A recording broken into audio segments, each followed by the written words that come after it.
Hey everybody, I'm Matt. This is the 10-Minute Bible Hour podcast, and I literally picked the town that we're going to be talking about here 10 seconds before I hit record so that this would be spontaneous because that makes it more fun. I have chosen the city of Philadelphia, Pennsylvania, and now I would like for you and I to brainstorm what that town makes you think of. Go. All right, I'm going to go first. I got Rocky. What do you have? Cheesesteaks. That's a very, very good answer, Sarah. Thank you for that.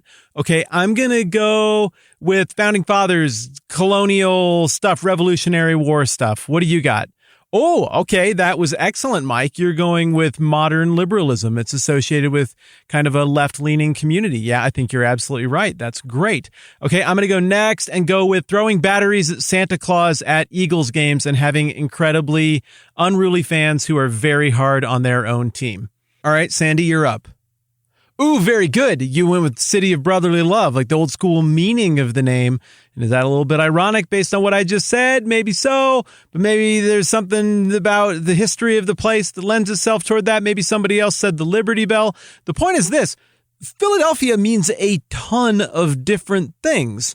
And just saying the name of the town doesn't immediately take you to one place mentally. It takes you to a lot of different places. And so I suppose that if I was trying to do some kind of thing where I wanted to do a photo op or make like a big point and be like, this is where the 10-Minute Bible Hour podcast and all of its grand importance is going to go next. And we're going to gather in Philadelphia, Pennsylvania for me to make that point because of what Philadelphia symbolizes. You'd probably all be like, wait, which thing that it symbolizes do you mean? I know you thought this would be profound and it'd be really obvious, but nobody knows what symbolism you're actually drawing on. That is the kind of situation we're about to run into in Matthew chapter 16, where Jesus, for whatever reasons we'll explore more carefully in the upcoming episodes, has decided to sail across the Sea of Galilee from what looks to have been the western side, where he had yet another unfortunate showdown with the Pharisees and Sadducees. And then he's going to get a boat and he's going to sail across the Sea of Galilee to the eastern side.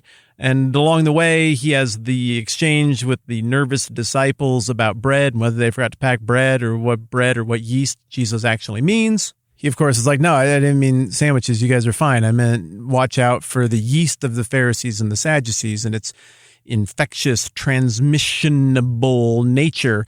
And so then he sails to the eastern side of the Sea of Galilee with his disciples. Every time he comes back into Jewish territory, he's in a fight. He gets bombarded by people, and it's clear that Jesus' agenda, as we're getting into and past the middle of the book of Matthew, is like, I need somebody to understand who I am and what I'm doing here.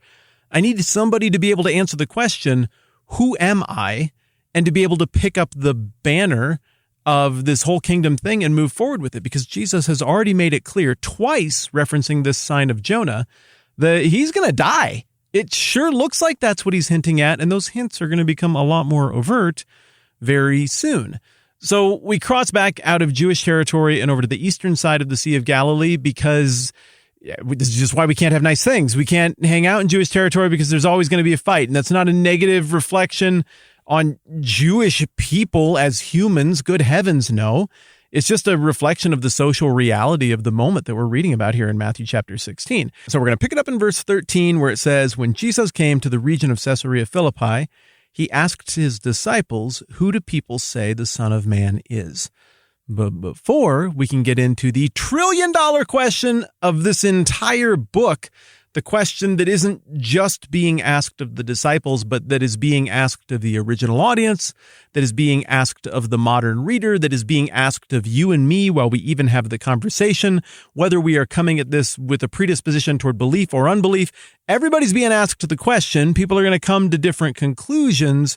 But before we can get to this absolutely pivotal exchange that's about to happen here, we got to work through the geography, because I don't think the geography is ever a throwaway in the book of Matthew. And here's what I mean by that. Matthew, when he doesn't need us to know where it is because there isn't a cultural or theological significance to where a thing happened, that is, it doesn't advance the point, it isn't meant to strike the original audience as, whoa, the people there, though, they thought this and this and this, and then Jesus did that, and oh, that means even more. If there isn't any mileage to be gained, Matthew seems content to skip those geographical details. But when the geographical details make a point, he seems to spell out where they are. So it is a safe bet that if Matthew has got this little scroll that he has the ability to write all of this stuff down on, and he's no doubt engaged in some sort of editorial process, I mean, this is internally evident from the way the book of Matthew is structured, that if he uses up a couple of words to tell us where he is, there's probably a meaning to that. And I want to jab at that with this Caesarea Philippi thing.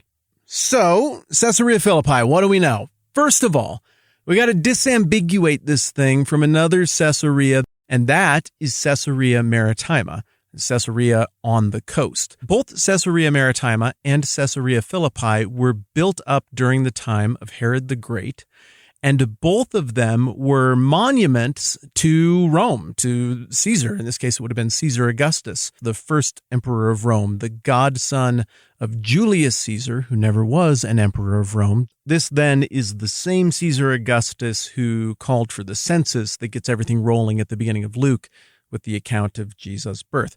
So you've got a new deity here. That is the deity, the cult of the emperor. And this is going to come into conflict with Christianity. I'm ramming my fists together in that conflict gesture. This is going to come into conflict with Christianity again and again and again for several centuries here. And Herod, he's a sellout. I mean, that's always been the knock on Herod, is that he's supposed to be this leader who is representative of local religious sensibilities within the Roman client-king system, but he's not. He's an outsider, and he's not really into the God of the Israelites. He's not really into the God of the Hebrew people, the Jews. He's really into the God that most people throughout history worship, and that is the God of the state, the God of pure, unadulterated power. Push comes to shove, that's who most people are going to bend the knee to, and Herod is no exception. Pontius Pilate, same thing. A couple decades after the death of Herod the Great, Pontius Pilate is always sniveling and groveling to try and make his Caesar, Tiberius in that case, super happy. Look how much I love you. Here's more adulation and building and parades. Look, you're the best Caesar of all the Caesars ever. So this was clearly a cultural expectation of these local rulers to make it clear how overly, abundantly, lavishly they appreciated the leadership of the great God-man Caesar in Rome.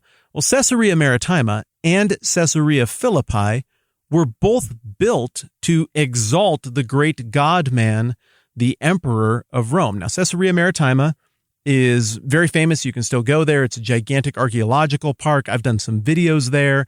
The Pilate stone was discovered there that specifically names Pontius Pilate, and it's where Paul was in prison and sat through some trials or conversations, if you will, with some later Roman governors after Pilate. It's where Paul sailed from on his clumsy, even bordering on disastrous journey to Rome to go to prison there to talk with the emperor.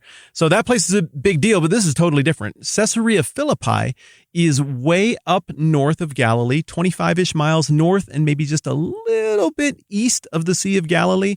It's at about the same latitude as Tyre. So Jesus and the disciples are way back up north again, getting away from it all. Jesus clearly intends to take this time to invest in the disciples and try to get them to a place where they acknowledge that they get who he is and what's actually going on here. But there's a billion places Jesus could have gone to do this. Maybe politics are part of the explanation here. This part of the world was under the authority of Herod Philip, and he didn't really have much interest in a lot of the same political things that we see bringing tons of pressure to bear in Galilee and Judea. So maybe it was just a place of mild political respite.